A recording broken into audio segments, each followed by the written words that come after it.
Naririnig niyo po ako ng maayos, mga sisters in Islam? Clear po, Ustad, inshallah. Okay po, maraming salamat po sa inyo. A'udhu billahi minasyaitanir rajim. Bismillahirrahmanirrahim. Innal hamdalillah nahmaduhu wa nasta'inuhu wa nastaghfiruh wa na'udzu billahi min shururi anfusina wa min sayyiati a'malina. May yahdihillahu fala mudilla lahu wa may yudlil fala hadiya lahu. Wa asyhadu an la ilaha illallah wahdahu la syarika lahu wa asyhadu anna Muhammadan 'abduhu wa rasuluhu sallallahu alaihi wa ala alihi wa sahbihi ajma'in. Amma ba'd. Assalamualaikum warahmatullahi wabarakatuh. Isang mapagpalang umaga po sa ating lahat, sa mga kapatiran po natin na nandito ngayon sa Saudi Arabia, at isang mapagpalang hapon naman po sa mga sisters natin na nandyan ngayon sa Pilipinas na kasama nating nanonood sa mga oras na ito at nakikinig sa mga oras na ito. Unang-una, nagpapasalamat po ko sa Allah subhanahu wa ta'ala. Magpagayon pa man na tayo ay merong mga gawain, busy, alhamdulillah nakakabigay pa rin tayo ng oras na naglalaan pa rin tayo ng oras para sa ating relihiyong Islam. Humingi rin po ako ng kapatawaran sa inyong lahat dahil nausog po muli yung time natin. Inshallah, sa next week po ay doon pa rin tayo sa next na sa dating oras natin. Meron lang po akong mga work ngayon dito sa Jeddah. Nasa Jeddah po ako ngayon at mamaya pa-flight po na po. Kaya inshallah, humingi po ako ng kapatawaran sa inyo at sa mga admin dahil nababago po yung mga time natin. Pero inshallah subhanahu wa ta'ala, our lecture naman po ay recorded. Sa mga sisters na hindi po naka-attend ngayon ay maaari po silang makinig sa YouTube na ina-upload ng ating mga admin. So ngayon mga sisters in Islam, nandito pa rin tayo sa kasaysayan o talambuhay ng Propeta Muhammad sallallahu alaihi wasallam, ang panahon sa Madina. The biography of Prophet Muhammad sallallahu alaihi wasallam. Ngayon mga kapatid sa relihiyong Islam, inshallah subhanahu wa ta'ala, next page na po ng ating sister, mga paksa na talakay. Kamakailan lamang marami na po tayo na talakay. Last week, we already tackled the sino ang mga Ansar, sino ang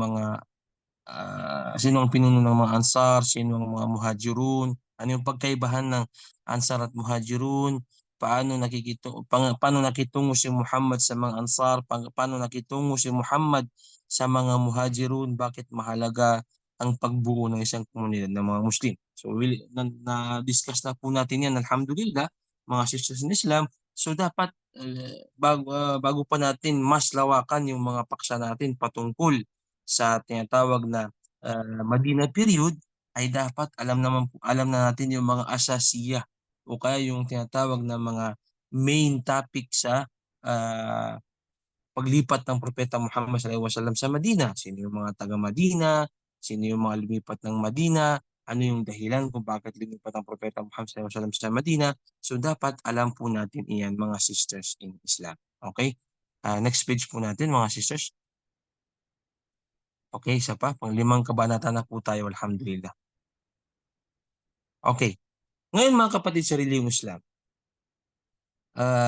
ang Propeta Muhammad sallallahu alaihi wasallam nung siya ay lumipat, naghijra sila ng Madina kasama ang mga Quraysh, okay? Kasama ang mga Quraysh kasi lahat naman ng mga taga-Makkah na kasama ng Propeta Muhammad sallallahu alaihi wasallam ay may mga connection pa rin sa Quraysh. Bagkus yung iba sa kanila ay mga original na mga Quraysh. So pag sinasabing mga Quraysh ay mga taga-Makkah. Liliwanagin ko po sa inyo yan, mga kapatid sa relihiyong Islam. Minsan na pagpapalit po yan ng ating mga sisters o ating mga brothers, ang mga Ansar at mga Quraysh. Okay? Yung mga Muhajirun, syempre galing po yun ng Makkah, which is sila ay mga Quraysh. Okay?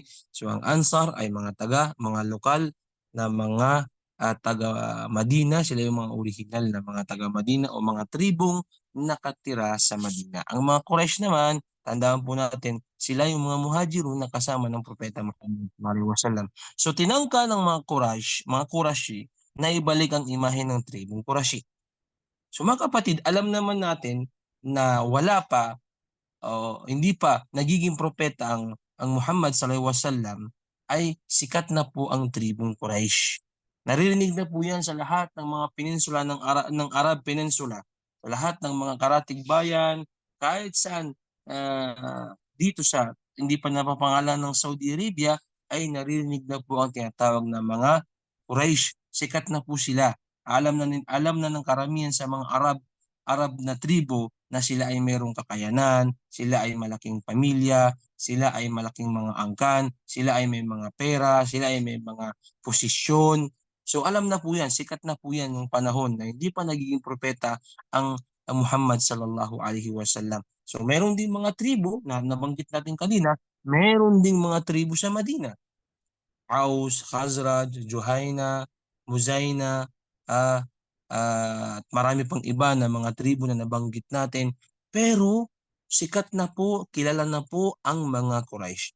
So nung panahon ng propeta Muhammad sallallahu alaihi wasallam, kasama niya ang mga Muslim na galing ng Makkah o mga Muhajirun, nung sila ay lumipat na po ng Madina, gumawa po ng paraan ng mga Quraysh na ipakilala pa rin o ipaalam pa rin sa mga Muhajirun na malakas pa rin ang connection, malakas pa rin ang kapit ng mga Quraysh.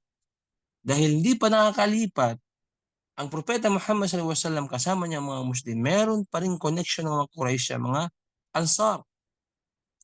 So yan ang isang naging problema ng propeta Muhammad sallallahu alaihi wasallam. Mamaya madidiscuss po natin iyan. So tinangka nila mga kapatid, tinangka ng mga Quraysh na ibalik ang imahe nila, imaheng tribo ng mga Quraysh, na sila ay mayroong kapit pa rin. Meron pa rin silang kapit sa tinatawag na mga Ansar sa Madina. Kahit anong mangyari, kahit anong gawin ng mga Muhajirun, meron pa rin silang kapit, mga sisters na sila. Okay? So sana po maintindihan po natin ito, dahil marami sa mga kapatiran nating mga Muslim, hindi nila alam kung ano yung pagkaibahan ng mga Ansar at mga Muhajirun o tinatawag ng mga Quraysh na mga Muslim, which is dapat alam po natin ito bilang isang mga Muslim. Okay? So ganun pa rin mga kapatid sa relihiyong Islam. Please next page po, sisters in Islam. Ang Quraysh at pag-uudyok ng sektaryan na hidwaan sa loob ng Madina. Okay. Alam niyo ba mga kapatid, dahil sa mga banta na naramdaman ng mga Muhajirun o kaya mga pangalipusta, pagmamaliit nila, alam na natin yun, lumipat sila ng Madina, which is ito ang inutos ng Propeta Muhammad sallallahu alaihi wasallam na nanggaling na utos sa Allah subhanahu wa ta'ala. Okay. Ang mga Quraysh, siyempre, ikaw ba naman?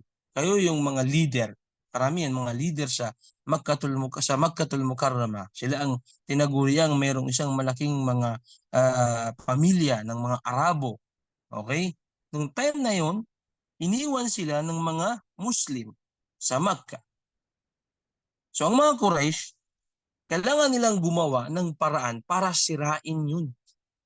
O kaya para mawala o masira ang koneksyon ng mga Muhajirun sa mga Ansar.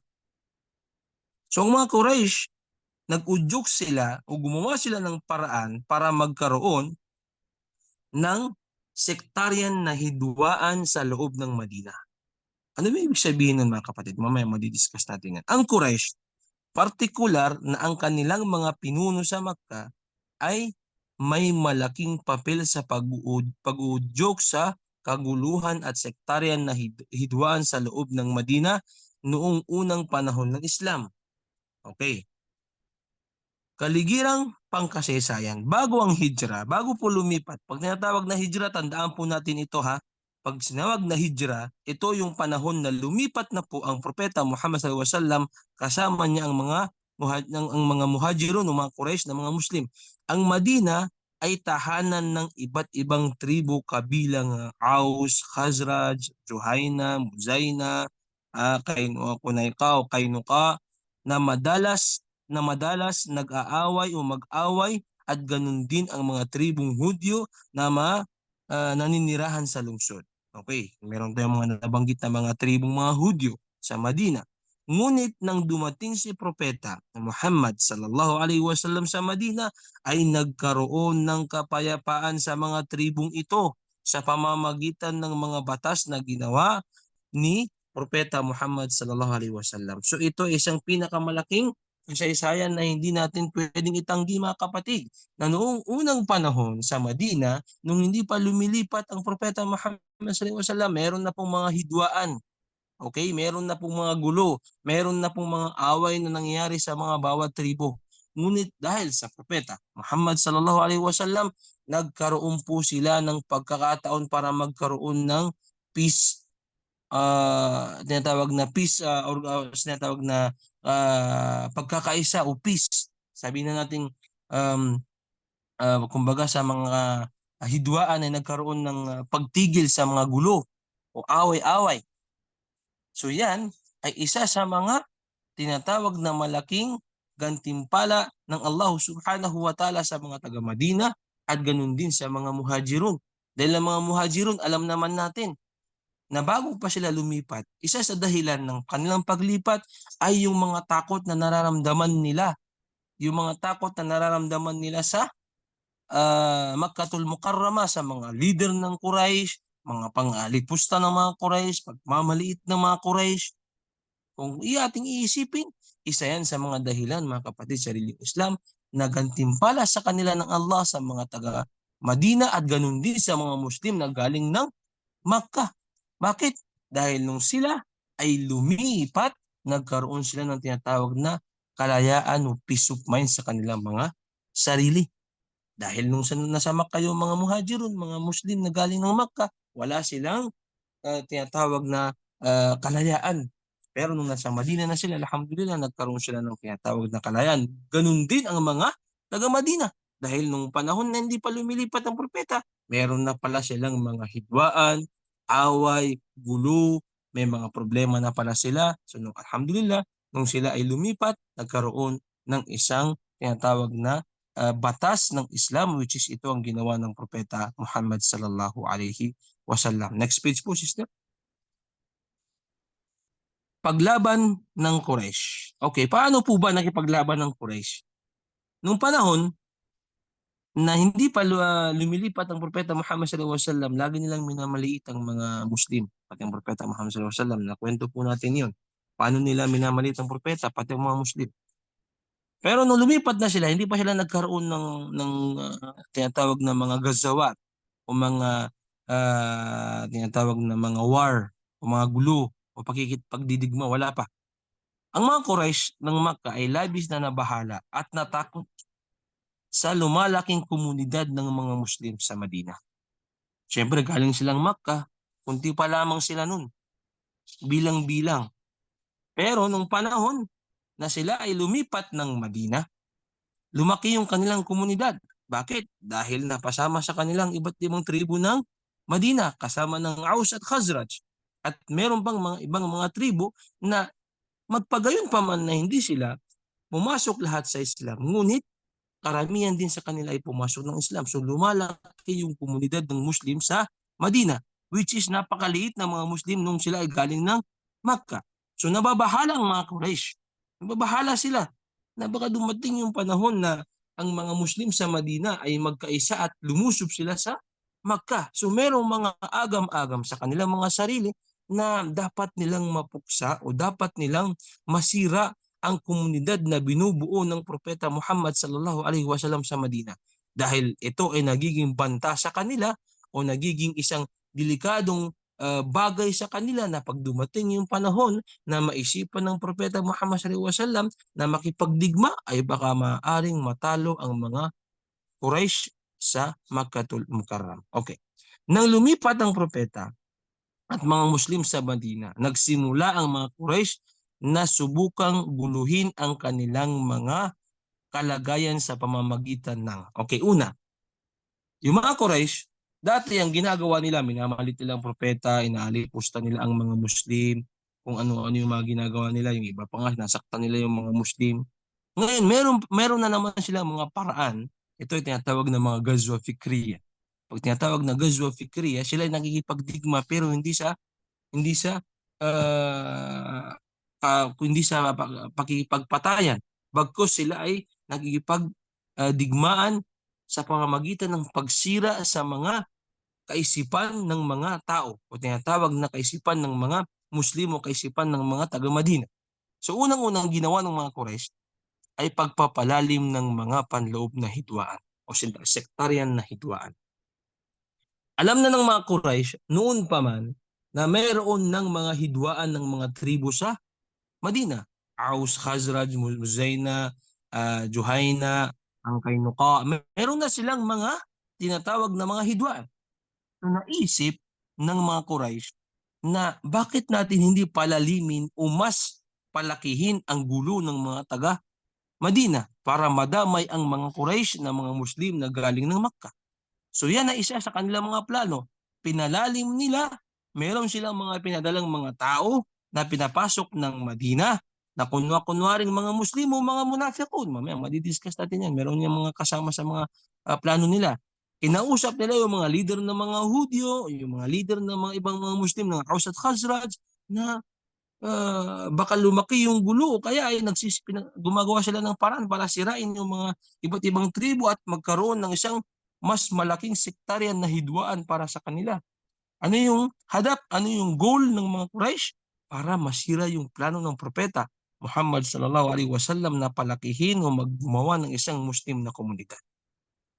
So yan yung una, pagpapalalim ng mga hidwaan o mga sektaryan na hidwaan sa loob ng Madina. Okay, next step. Pakikipag-alyansa sa mga tribong Hudyo. Alam naman natin, ang mga Hudyo noon pa man at mga Kristiyano ay galit sila sa mga Muslim. Alam na natin yan, hindi lang sa panahon ng Propeta Muhammad sallallahu alaihi wasallam. Mismo ang Allah subhanahu wa ta'ala nagbanggit sa Quran, lan tarda ang Yahudu walang Nasara hatta tattabi'a millatahum. Sinabi ng Allah subhanahu wa ta'ala na hindi po magiging okay o hindi po magiging masaya o kaya hindi magiging maganda ang connection ng mga Hudyo at mga Kristiyano sa mga Muslim. Ang Allah subhanahu wa ta'ala nagsabi nito, hatta tattabi'a millatahum, hanggang sa hindi natin sundin ang kanilang relihiyon. So anong ginawa ng mga Quraysh? Sila ay nakipag-alyansa sa mga tribong mga Hudyo. Nakipagkaibigan sila sa mga Hudyo. Bakit? Para magkaroon sila ng connection sa Madina upang masira, upang malaman nila ang mga plano ng Propeta Muhammad sallallahu alaihi wasallam na paraan o kaya plano upang makagawa ng isang magandang komunidad sa Madina. Yan ang pangalawa. Pangatlo, paggamit sa mga munafikun o mga mapagkunwaring mga tao. Nung panahon, siyempre alam naman natin kung sino yung mga malalaking mga leader ng mga Quraysh sa Makkah. So mahirapan silang pumasok ng Madina. Siyempre, kilala sila ng propeta, kilala sila ng mga Muslim.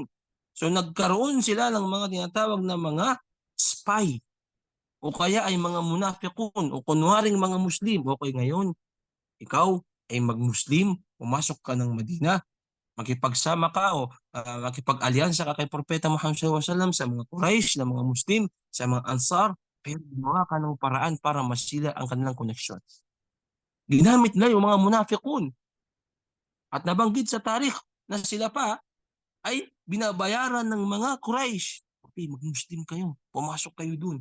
Alamin niyo yung plano ng propeta, alamin niyo yung plano ng mga Quraysh, alamin niyo yung paano nagkaroon ng connection ng mga Aus at Khazraj sa mga Muslim at sirain niyo ito. Subhanallah. Isa yan sa mga sifa o kaugalian ng mga munafikun, which is meron pa ngayon hanggang sa panahon natin ngayon, meron pa rin mga ganyang mga tao mapagkunwari o kaya mga munafikun. Napapasok sila sa isang komunidad upang sirain ang mga Muslim. Iyadan billah, sana po ay mapalayuin tayo ng Allah subhanahu wa ta'ala sa mga ganyang mga tao. Lalo-lalo na ang mga ibang mga sekta sa panahon natin ngayon. Nagkaroon na po ng mga sekta na sumisira mismo sa reliyong Islam.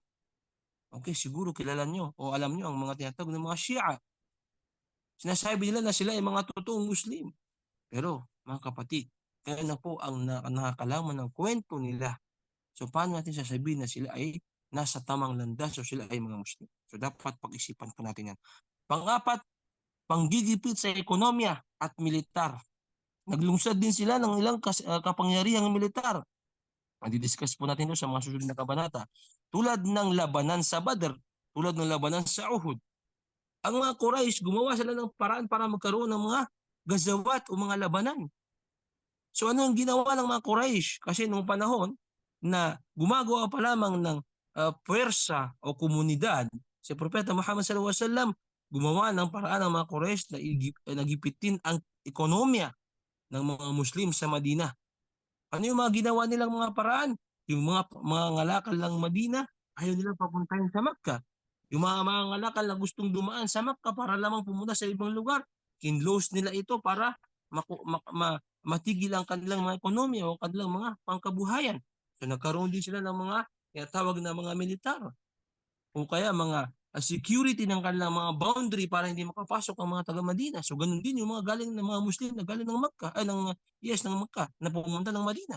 Hindi nila magawa yung kanilang mga gustong gawin. Bakit mga kapatid? Dahil gumawa ng paraan ng mga Quraysh na itigil ang kanilang mga tinatawag na ekonomiya o pangkabuhayan na pang-araw-araw. So yan ang mga ibang paraan na ginawa ng mga Quraysh. Next page po, sister. Epekto sa sektaryan na hidwaan. Ano yung mga epekto na? Napakarami. Napakaraming mga epekto na nangyari sa sektaryang hidwaan sa loob ng Madina. Una, bumalik ang mga dating hidwaan ng mga tribo sa Madina. Dahil sa ginawa ng mga Quraysh, sa kanilang mga plano na kumbaga sa atin ay pumasok sila sa Madina upang sirain ang mga pagsasama ng mga Quraysh ng mga Muslim at mga Ansar. Bumalik ang mga dating hidwaan ng mga tribong Madina sa tribo sa Madina. Pangalawa, nagbago-bago ang mga alyansa dahil sa panlabas na pwersa at pangsasabutahe.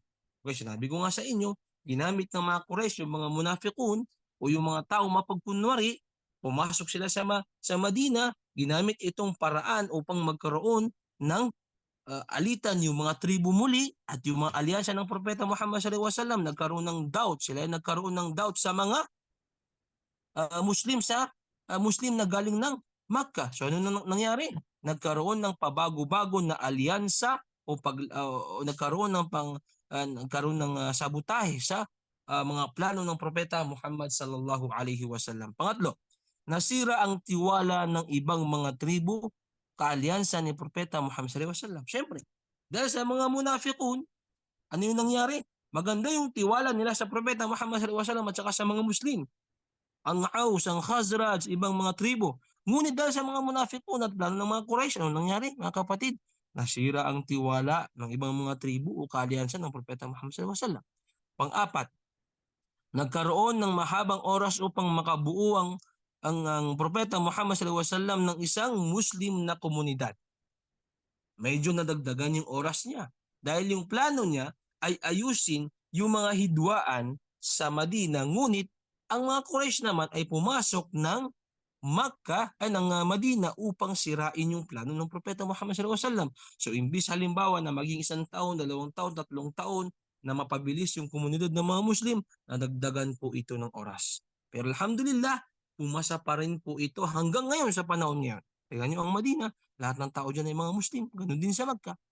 Panglima, nagkaroon ng dobleng pag-iingat ang mga Muslim sa Madina sa mga banta ng mga Quraysh at ibang tribo ng mga Hudyo. Siyempre, magpagayon pa man na may mga Muslim o kaalyansa ng Propeta Muhammad sallallahu alaihi wasallam sa Madina dahil sa mga munafiqun na galing ng Madina, ng Makkah, ay nagkaroon pa rin ng mga banta ang mga Muslim sa Madina. Nagkaroon pa rin sila ng mga problema. So anong nangyari? Nagkaroon ng dobleng pag-iingat ang mga Muslim. Imbis na sila ay nag-iingat lamang sa mga Quraysh noon, na baka mamaya dumating ang mga Quraysh at saka magkaroon ng gulo, ngayon nagkaroon na rin ng problema sa mga taga-Madina dahil sa mga munafiqun at kagagawan ng mga Quraysh. Mayroong isang katanungan dito mga kapatid. Ano ba ang ibig sabihin ng sectarian na hidwaan? Okay? Kasi kanina na-discuss natin kung ano ba ibig sabihin ng sektaryan na hidwaan. Ito ay tumutukoy sa hidwaan o labanan ng mga relihiyon o o sekta sa loob ng isang lipunan o komunidad. So ganun yung na-discuss natin kanina na merong mga relihiyon. Siyempre may mga relihiyon ng panahon yun doon sa loob ng Madina o iba't ibang sinasamba, sekta sa loob ng Madina o lipunan o komunidad. So ano nangyari? Ito ang meron na silang mga hidwaan pero mas pinalaki ng mga Quraysh na galing ng Makkatul Mukarram. Next page po, sister. Ang sugo ng Allah hindi naglaan at gumugol ng sektaryan na hidwaan. Tignan niyo ang isang leader. Maraming leader sa panahon natin ngayon. Dito sa panahon natin ngayon, ngayong panahon natin, fi asri na hada, napakaraming mga leader na gustong pumasok ng mga, sabi natin, politika. Huwag na tayong paligoy-ligoy pa. May mga leader ng politika na papasok ng isang barangay, isang munisipyo, isang lugar, isang city, bago siya gumawa ng isang, o kaya bago siya tumakbo, halimbawa, tatakbo siya ng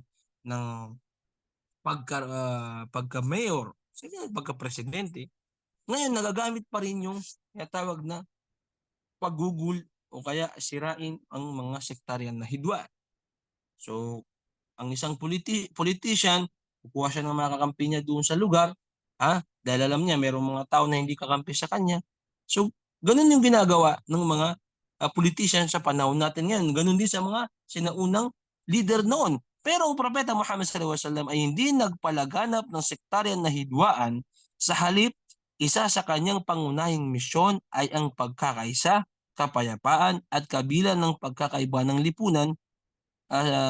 Sa kabila ng pagkakaiba ng lipunan sa kanyang panahon, sinikap niyang buwagin ang mga pagkakawatak-watak sa lipunan at itatag ang pagkakapantay-pantay, katarungan at pagkakasundo-sundo lalo na sa pagitan ng tribo at relihiyon ng mga grupo. So yan ay isang magandang plano ng Propeta Muhammad SAW, hindi tulad ng ibang leader na siya ay kukuha ng kanyang mga kasapi upang magkaroon ng gulo sa lugar at para mahawakan niya ang isang lugar. Pero ang Propeta Muhammad SAW, pinalaganap niya ang pagkakaisa, inayos niya ang pagkakawatak-watak ng isang lipunan, nagkaroon siya ng pagtatatag ng pagkakapantay-pantay, katarungan, pagkakasundo ng mga tribo. So dapat po alam natin yan mga kapatid sa relihiyong Islam. Bilang isang gustong maging leader ng lugar, dapat alamin natin yung paraan ng Propeta Muhammad sallallahu alaihi wasallam. Next po, sister.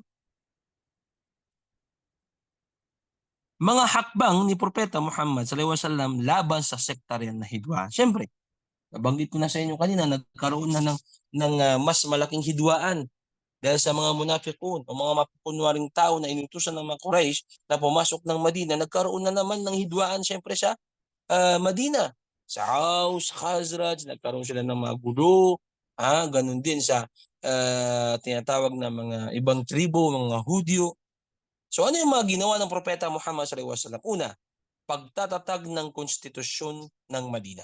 Siyempre, dahil gusto mo magkaroon ng isang komunidad ng Muslim, kailangan mo magtatag ng isang konstitusyon o batas sa lugar na gusto mong puntahan, which is alhamdulillah, tinulungan naman siya ng mga ibang tribo doon, ng Aus at Khazraj at ibang mga tribo. At nagkaroon sila ng isang batas, alhamdulillah, o konstitusyon kung ano yung mga dapat gawin sa pagkakapantay-pantay, sa seguridad, sa pangkabuhayan, sa ekonomiya. Lahat ng mga dapat gawin ng isang leader ay ginawa ng Propeta Muhammad sallallahu alaihi wasallam upang mapabuti ang kanilang komunidad ng mga Muslim sa Madina. Pangalawa, pagtuturo ng pagkakapantay-pantay. Tinuro ng Propeta Muhammad sallallahu alaihi wasallam ang tinatawag na adala, tinatawag na pagkakapantay-pantay. Ano yung karapatan ng ibang tribo, karapatan ng Aus, ng Khazraj, ng Muzayna, ng Juhayna, karapatan ng mga Hudyo. Kahit yung mga Hudyo ay binigyan din sila ng karapatan. So tayo, halimbawa, nagkaroon tayo ng isang komunidad dito sa Pilipinas at meron tayong mga kapatirang hindi mga Muslim, dapat meron din silang karapatan. So parang tayo din. Tayo mga Muslim doon sa Pilipinas, ang karamihan doon ay hindi mga Muslim. Ngunit mga kapatid sa relihiyong Islam, bilang isang komunidad ng Pilipinas, mayroon tayong mga karapatan ng mga Muslim.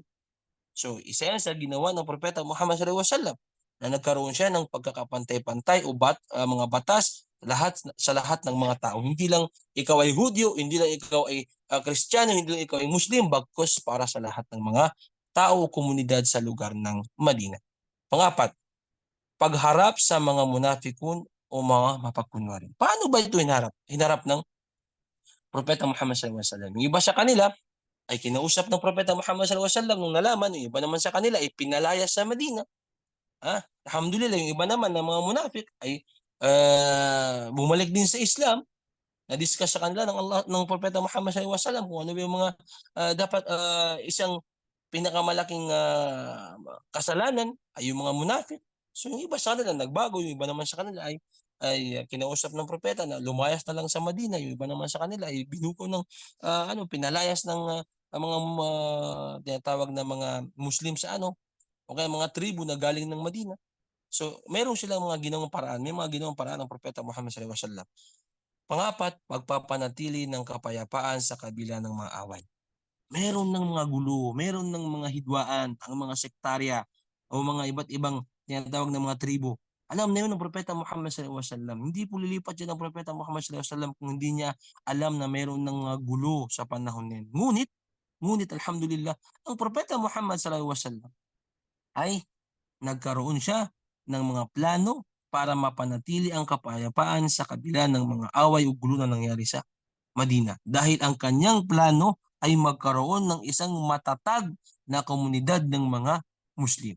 So kahit pa nagkaroon ng iba't ibang klaseng mga gulo, ay nandoon pa rin ang focus o goal ng Propeta Muhammad sallallahu alaihi wasallam na ako ay lumipat ng Madina kasama ang mga Muslim galing ng Makkah upang bumuo ng isang Muslim na komunidad. So nandoon yung kanyang goal. So isang malaking paraan po yun para sa atin na bilang isang Muslim na gustong magkaroon ng isang goal o isang hadap, magpagayon pa man na mayroong mga problema, dapat nandoon pa rin yung ating focus na kailangan natin papanatilihin ang tinatawag na focus natin sa ating hadap o goal. So mga kapatid sa reliyong Islam, yan isa sa kabilang sa mga hakbang na ginawa ng Propeta Muhammad sallallahu alaihi wasallam laban sa nangyayaring sektaryan na hidwaan. So hindi siya nakipaglaban agad o hindi siya pumasok agad doon sa problema nila. Hindi siya nakialam agad. Meron siyang mga tulong pero hindi siya pumasok agad na okay, ngayon ano yung gagawin natin ganito, ganyan. No, gumawa siya ng mga batas para sa mga Muslim na komunidad. Next page po, sister. Gumamit ang Quraysh ng psychological na digmaan. Okay, so kanina, nabanggit na natin yung mga plano ng Quraysh. So gumamit ang mga Quraysh ng tinatawag na psychological na plano o tinatawag na ghazwa fikriya. Una, pagpapakalat at ng paninira at takot. Ayaw nilang makipaglaban ng mga Quraysh, anong ginawa nila? Nagpakalat sila ng mga paninira at takot sa mga Ansar at sa mga Quraysh na mga Muslim. So, plano nila yan. Bakit? Para yung mga takot na mga tao ay magkakaroon ng isang doubt sa kanilang mga sarili. Pangalawa, pang-alipusta at pangungutya. Ganun pa rin yung ginagawa ng mga Quraysh. Nagkaroon pa rin sila ng ganung sinatawag na plano na pag mayroon silang nakukuha ang mga Muslim o na nadadakip ng mga Muslim ay ginagawa nila ito, inaalipusta at kinukutya nila at bagkus ginagawa nilang mga alipin. Pangatlo, pagputol ng ugnayan ng panlipunan at pangkabuhayan. Tinatawag na binoykot nila lahat ng mga product ng mga taga-Madina. Bakit? Para mahirapan sila at makipaghiwalay sa alyansa ng Propeta Muhammad sallallahu alaihi wasallam. So yan ang mga plano nila. Pang-apat, pagtutulak sa mga hidwaang tribo. Discuss na po natin yan kanina. Pang-lima, pagbabanta ng karahasan. So mga Quraysh, alam na po natin yan, matagal na po nilang gawain yan na nagkakaroon sila ng mga pagbabanta ng karahasan o gulo o pakikipagdigma sa mga Muslim at ngayon nagkaroon pa sila ng mga kasapi at nagkaroon din sila ng mga kaaway ng plano. So yan ang mga plano na ginamit ng mga Quraysh. Panghuli, pagpapakalat ng kasinungalingan at pagpupuno ng takot sa mga tao. So alam naman natin gagawin lahat ng mga Quraysh upang masira lamang ang plano ng Propeta Muhammad sallallahu alaihi wasallam ang pagpapalaganap ng Islam. Anong ginawa ng mga Quraysh? Nagpakalat sila ng kasinungalingan na si propeta ay isang salamangkero, si Muhammad sallallahu alaihi wasallam ay isang sinungaling, isang gumagawa ng kumbaga mga black magic. Si propeta ay ganito, si propeta ay ganoon. Lahat ginawa po nila ito para masira ang kaisipan ng mga ibang tao tungkol kay Propeta Muhammad sallallahu alaihi wasallam. So mga kapatid sa sariling Islam, napakarami pong mga plano ang ginawa ng mga Quraysh upang sirain lamang ang plano ng Propeta Muhammad sallallahu alaihi wasallam at mga Muslim upang gumawa sila ng isang Muslim na komunidad. Ngunit ang Propeta Muhammad sallallahu alaihi wasallam ay nananatiling buo ang kanyang tawakkal o pagtitiwala sa Allah, nananatili ang kanyang tiwala sa kanyang mga kapwa mga Muslim na darating yung panahon na magkakaroon ng isang Muslim na komunidad. At alhamdulillah, nasaksiyan po natin yung mga nakapunta ng Saudi Arabia. Nagkaroon po ng isang Muslim na komunidad dito sa Saudi Arabia na nagmula sa Madina hanggang sa kumalat at umalik din ng Propeta Muhammad sallallahu alaihi wasallam sa Makkah. Nagkaroon din sila ng iba't ibang mga kaliansa sa mga lugar sa tinatawag na Habasha, sa Sham. Ngayon, nagkaroon po tayo ng mga Muslim na komunidad dahil ito sa Propeta Muhammad sallallahu alaihi wasallam. Ganun ang tawakkal, ganun ang tiwala ng Propeta Muhammad sallallahu alaihi wasallam sa Allah subhanahu wa ta'ala. Kahit nagkaroon siya ng mga iba't ibang mga problema, ay tinuloy pa rin niya ang kanyang plano dahil ito'y utos ng Allah subhanahu wa ta'ala. Next page po, sister, meron pa po ba? Okay. Mga kapatid sa sariling Islam, hindi ko na po pinahaba ang ating paksa sa maikling oras na ito dahil meron po tayong mga gawain. Alhamdulillah, dadagdagan pa po natin iyan inshallah subhanahu wa ta'ala. Ako yung humingi sa inyong kapatawaran dahil ako ngayon ay musafir. Nandito po ako ngayon sa Jeddah at meron po akong mga gawain at mamaya po ay meron na po akong flight pabalik ng Abha dahil meron na naman po tayong mga gawain doon. Inshallah subhanahu wa ta'ala sa pagbabalik po natin next week ulit ay mas dadagdagan pa natin ang mga paksa patungkol sa talambuhay ng Propeta Muhammad sallallahu alaihi wasallam at patungkol sa mga nangyari sa Madina at paano ba nagkaroon ng mas matatag na Muslim na komunidad ang mga Muslim noon, mga sahaba at ang Propeta Muhammad sallallahu alaihi wasallam. Mga kapatid sa sariling Islam, sa mga admin, sa mga sisters po natin, maraming salamat po sa inyong pagdalo, sa inyong pakikinig at inshallah subhanahu wa ta'ala sa mga sisters po natin na hindi po nakadalo ay maaari po kayong makinig sa ating mga paksa sa YouTube channel na pinopost ng ating mga sisters at inshallah sa susunod po na araw ay sasagutin po natin ang inyong mga tanong kung meron man kayong mga katanungan. Ako po ay nagpapasalamat sa inyong lahat. Maraming salamat po sa inyong lahat at ganun din po sa ating mga admin, sa ating mga sisters, sa ating mga estudyante. Hanggang sa muli, akhir da'wana, alhamdulillah rabbil alamin. Assalamualaikum warahmatullahi ta'ala wabarakatuh.